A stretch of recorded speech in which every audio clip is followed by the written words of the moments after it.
नमस्कार मित्रांनो, मी संदीप सावरकर आणि आजच्या या व्हिडिओमध्ये आपण पाहणार आहोत का राज्य शासनाच्या राज्य कर्मचाऱ्यांचा DA हा 55% 58% करण्यात आलेला आहे. म्हणजेच DAमध्ये 3% वाढ झालेला आहे.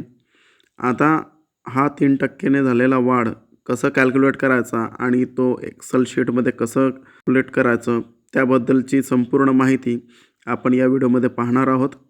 आणि जर का आपल्याला ही शीट ॲज इट इज पाहिजे असेल तर आपण डिस्क्रिप्शनमध्ये या शीटचं लिंक दिलेलं आहे, तिथून आपण डाउनलोड करू शकता. चला तर सुरुवात करूया. सर्वात पहिले वर जे दिसत आहे आपल्याला statement showing the DA arrears difference ई फॉर्म डेट 1 जुलै 2025 टू 31/10/2025 पर्यंत. आता तुम्ही विचार करत असाल की हे 31/10/2025 पर्यंतच का? तर जसं आपल्याला माहीत आहे की जो GR आहे त्या GRमध्ये सरळ मेन्शन केलेलं आहे की आपला जो थकबाकी आहे DAचा तो थकबाकी आपल्याला 1 जुलै 2025 ते 31 ऑक्टोबरपर्यंतच काढायचा आहे. म्हणजे ऑक्टोबर महिन्यापर्यंतच काढायचा आहे आणि उर्वरित कालावधीचा जो थकबाकी आहे ते थकबाकी आपण नंतर काढू शकतो. तसंच एक प्रतर देणार आहे. तर करायचं काय आहे, सर्वात पहिले इथे आता हे ॲज इट इज असं लिहून घ्या आणि इथे पहा मी जुलै ते ऑक्टोबरपर्यंत लिहिलेलं आहे आणि पे जिथे आहे तिथं आपला बेसिक आपल्याला ॲड आता पेचा कॉलममध्ये आपल्याला बेसिक टाकायचं आहे. आपण बेसिक टाकलेलं आहे. आता बाजूला आपण DAसाठी कॉलममध्ये आपल्याला आपला DA आपल्याला कॅल्क्युलेट करायचा आहे. तर मग ते कॅल्क्युलेट करण्यासाठी आपण इथे फॉर्म्युला टाकणार आहे. तर फॉर्म्युला कसं टाकायचा? आता सर्वात पहिले आपल्याला इक्वल्स टूचा साईन घ्यायचा आहे. ठीक आहे. मग आता इक्वल्स टूचा साईन घेतला आहे. त्याच्यानंतर हे जे पे आहे तिथं आपण क्लिक करायचं आहे. त्याच्यानंतर मल्टिप्लाय बाय किती करायचं, आपल्याला ॲडमिसिबल किती आहे ते पाहायचं. किती मिळालं पाहिजे आपल्याला 58% मिळालं पाहिजे, पण आपल्याला मिळालं किती आहे 55%. मग 58% करायचं. 58 लिहिलं आपण, पर्सेंटेज टाकून द्यायचं आणि इंटर प्रेस करून द्यायचं आहे. जसं आपण इंटर प्रेस करणार तसा आपल्याला आपला DA कॅल्क्युलेट होणार आहे आणि हा जो D आहे त्याचं एक खाली ओढून घ्यायचा आहे. जसं आपण हे खाली ओढणार हे पूर्ण ऑक्टोबरपर्यंत हे ॲज इट इज आपल्याला दिसणार आहे. आता हे झालं आपला DA कॅल्क्युलेट. त्याचप्रमाणे आता आपल्याला NPSसुद्धा कॅल्क्युलेट करायचा आहे. तर हा फॉर्म्युला जरा वेगळा आहे. मग करायचं काय आहे, इक्वल्स टूचा सिम्बॉल टाकल्यानंतर राऊंड अपचा फॉर्म्युला आपल्याला टाकायचा आहे. राऊंड अप लिहिल्यानंतर ब्रॅकेट ओपन करायचा 2. त्याच्यानंतर आपला पे सेक्शन म्हणजेच जे बेसिक आहे तिथं क्लिक करायचं आहे. प्लस आपला जो DA आहे तो DA इथे आपल्याला ॲड करायचा आहे आणि ब्रॅकेट क्लोज करायचा. मल्टिप्लाय बाय NPS किती आहे आपला 14. मग 14% कॉमा द्यायचा एक आणि 0 आणि ब्रॅकेट क्लोज करायचा आणि इंटर करून टाकायचा. आता 0 का बरं, ते पॉईंटमध्ये येतात. जर का आपण 0 नाही दिला तर पॉईंटमध्ये येणार आहे, म्हणून आपण 0 दिलेला आहे. मग त्याच्यानंतर DCPS आपल्याला काय करायचं आहे, सेम राऊंडअपचा फॉर्म्युला इक्वल्स टू घेतला आपण. राऊंडअपचा फॉर्म्युला टाकायचा आहे आणि DCPSसाठी आपला परत basic plus DA.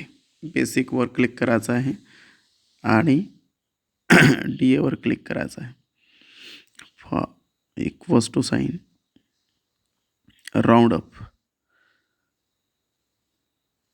Bracket open 2 bracket open करायचं आहे आणि पे प्लस करायचं आहे DA bracket close multiply by 10. कारण का DCPS आपला किती आहे 10% आहे.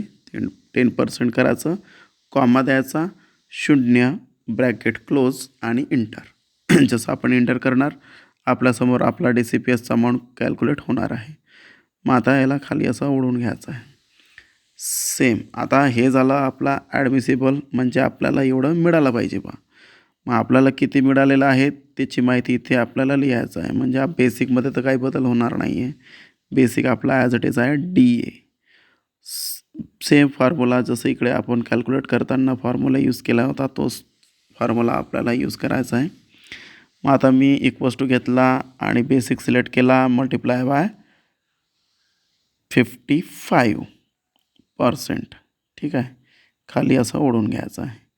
आता NPSचा जो फॉर्म्युला आहे तो फॉर्म्युला सेम इथं आपल्याला टाकायचा आहे. म्हणजेच इक्वल्स टू आपला राऊंड अपचा आणि सेम नाही का, आता हे NPSचं मी टाकत आहे, सेम आपल्याला DCPSचं सुद्धा टाकायचं आहे. तर आता हे मी DCPSचंही टाकून देतो. आता इथे NPS आणि DCPS आपण कॅल्क्युलेट केलेला आहे. आता आपल्याला डिफरन्स काढायचा आहे. तर सर्वात पहिले आपण पेमध्ये यायचं, इक्वल्स टू साईन द्यायचं आहे आणि पहिला बेसिक मायनस दुसरा बेसिक. आणि आपल्याला माहीत आहे बेसिकचं तर काही विशेष नाही, ते 0 देणार आहे. आता महत्त्वाचं म्हणजे DA इक्वल्स टू साईन द्यायचा आहे आणि ॲडमिसिबल जे DA आहे तो घ्यायचा आणि तिथं क्लिक करायचं आणि मायनस साईन देऊन ड्रॉन पे त्याचं बेसिक आपल्याला आणि इंटर करून द्यायचं आहे. आपल्यासमोर आपला DA कॅल्क्युलेट झालेला आहे. आता NPS सेम ॲडमिसिबल पे आणि ड्रॉन पे यांचा डिफरन्स, हा फॉर्म्युला इथे मी टाकलेला आहे आणि हे खालू असं ओढून घ्यायचं आहे. सेम DCPS इक्वल्स टू जो साईन द्यायचा आहे, ॲडमिसिबल पे इथून आपला DCPS उचलायचा आहे, मायनस साईन देऊन परत ड्रॉन पेमधून आपला DCPS डिफरन्स आला आहे. आता या कॉलममध्ये आपल्याला 12पासून तर 14पर्यंतचं सर्व अमाऊंटचं आपल्याला प्लस करायचं आहे.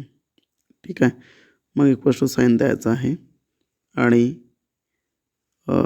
DA वाला जो कॉलम आहे तिथं क्लिक करायचं आहे.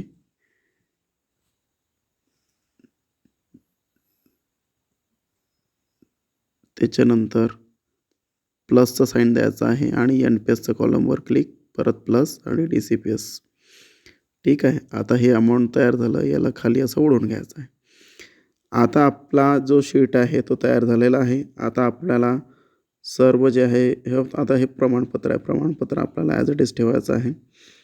आता हे सर्व आपण असं सिलेक्ट करून घ्यायचं आहे, कारण का आता आपल्याला फुल कॅल्क्युलेशन करायचं म्हणून फॉर्म्युलाजमध्ये यायचं. फॉर्म्युलाजमध्ये आपल्याला माहीत आहे समेशन म्हणजेच इथं ऑटो सम होते. आता इथं क्लिक करून द्यायचं आहे. जसं क्लिक करणार आपल्याला खाली सर्व कॅल्क्युलेशन होईल आपला आणि आपला जो DA आहे तो DA इथे आपला कॅल्क्युलेट झालेला आहे. आता याला मी नाही का थोडंसं हायलाईट करून देतो. म्हणजेच आपला 4 महिन्याचा जो अरियस आहे तो ज्यांचा बेसिक आता समजा 52,000 आहे त्यांना 6,240 रुपये हा 4 महिन्याचा मिळणार आहे. व्हिडिओ आवडला असेल तर चॅनलला सबस्क्राईब करा आणि लाईक आणि शेअर करायला विसरू नका. थँक्यू.